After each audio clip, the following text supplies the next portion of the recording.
छोटे से गांव में लता और घनश्याम नामक पति पत्नी अपने दो बच्चे पिंकी और चीकू के साथ एक छोटे से घर में रहते थे। घनश्याम सेठ धनीराम के यहाँ खेतों में मजदूरी का काम करता था और लता गांव के एक बंगले में खाना और साफ सफाई का काम करती थीं। दोनों पति पत्नी खूब मेहनत और मशक्कत करके अपने और अपने बच्चों का पेट भरते थे। यूं तो हमेशा ही गर्मी के समय 40 डिग्री तक तापमान चला जाता था, लेकिन इस साल तापमान बहुत ज्यादा बढ़ गया था, जिस वजह से बसंतपुर गांव के लोग बहुत ज्यादा परेशान थे। दिन हो या रात हो, लोग गर्मी से बेहाल थे। इस साल तो बहुत ज्यादा गर्मी पड़ी है। इतनी कड़ी धूप में काम करना बहुत मुश्किल हो गया है। घर से निकलते ही पसीना बारिश की तरह टपकने लगता है। इतनी भारी गर्मी में तो काम पर भी जाने का मन नहीं करता। न जाने इस साल की गर्मी कैसे कटेगी। चलो अच्छा, मैं काम पर जाता हूँ, वरना सेठ गुस्सा करेंगे। घनश्याम मजदूरी पर चला जाता है। पिंकी और चिंकी एक सरकारी स्कूल में पढ़ते थे। लता पिंकी और चिंकी को स्कूल छोड़कर काम पर चली जाती है। उस बंगले में मालकिन हेमलता और मालिक रामचंद्र अपने दो बच्चे टीना और शिवम के साथ रहते थे। अरे लता, आ गई तू। अब चल जल्दी से सारे काम निपटा लो। पता है ना, शिवम की बर्थडे पार्टी है, तो सारे काम 4 बजे से पहले ही हो जाने चाहिए। और हाँ, इसके बाद तुम घर सजाने में भी मेरी मदद करोगी, ठीक है? ठीक है मालकिन, मैं पहले जाकर घर के सारे काम निपटा लेती हूँ। इसके बाद घर को सजाने में मैं आपकी मदद करूँगी।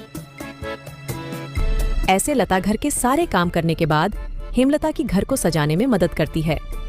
हेमलता और लता मिलकर पूरे घर को अच्छी तरह से सजा देते हैं। अच्छा मालकिन, मैंने घर के सारे काम निपटा दिए हैं और पार्टी की सारी तैयारी भी हो गई है, तो अब मैं घर जाती हूँ। हाँ ठीक है, लेकिन पता है ना तुम्हें आज शिवम की बर्थडे पार्टी है, तो तुम शाम को 7 बजे अपने बच्चों के साथ पार्टी में आ जाना।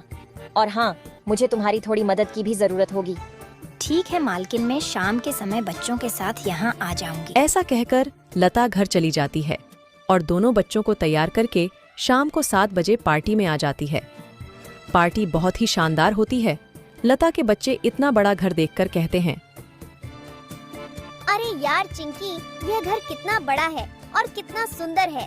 बाहर कितनी गर्मी है, फिर भी इनके घर के अंदर कितना ठंड लग रहा है। पिंकी और चिंकी की बातें शिवम सुन लेता है और वह उनसे कहता है, अरे ये घर ठंडा इसलिए लग रहा है क्योंकि हमारे घर में हर कमरे में एसी लगा हुआ है। ओह, मतलब कि एसी लगाने से घर बहुत ठंडा हो जाता है।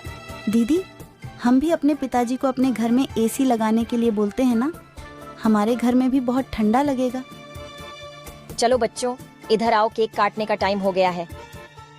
जब केक काटने लगता है तो पिंकी और चिंकी एसी की ठंडी ठंडी हवा खाते खाते शिवम के कमरे की तरफ चले जाते हैं और शिवम के कमरे के बाहर खड़े होकर एसी की ठंडी ठंडी हवा का मजा लेने लगते हैं।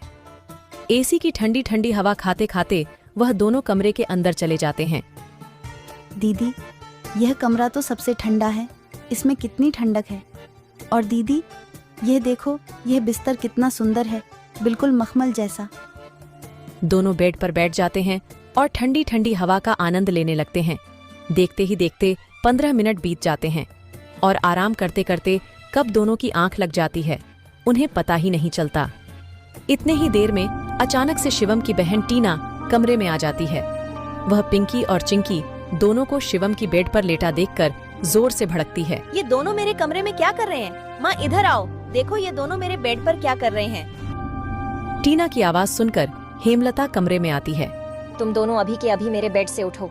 पिंकी और चिंकी हेमलता की आवाज सुनकर जग जाते हैं। लता भी हेमलता की आवाज सुनकर भागी भागी चली आती है। क्या हुआ मालकिन? आपकी बहुत जोर से नीचे आवाज आ रही थी। क्या हुआ? ये पूछ क्या नहीं हुआ? ये देख नहीं रही तू? तेरे बच्चों ने अपने गंदे मेले बदबूदार कपड़ों से मेरा पूरा बेड गंदा कर दिया। तेरे बच्चों ने एसी देखा नहीं कि सोने चले मेरे बेड पे। हद होती है यार। मैं तो तेरे बच्चों को इसलिए बुलाया था कि इनका भी थोड़ा मन लग जाएगा। इन्होंने कभी ऐसी पार्टी लाइफ में देखी नहीं होगी, ये भी देख लेंगे। पर ये तो अपनी औकात ही भूल गए। ये हमारा घर है, कोई धर्मशाला नहीं कि कोई भी भिखारी हमारे कमरे में आ जाएगा और आकर के सो जाएगा। तू अभी के अभी अपने बच्चों को लेकर निकल यहाँ से। और हाँ, कल से काम पर भी आने की जरूरत नहीं है। मालकिन ऐसा मत करो, मेरी बात तो सुनो। बच्चे नादान हैं। मैं वादा करती हूँ आगे से ऐसा दोबारा नहीं होगा।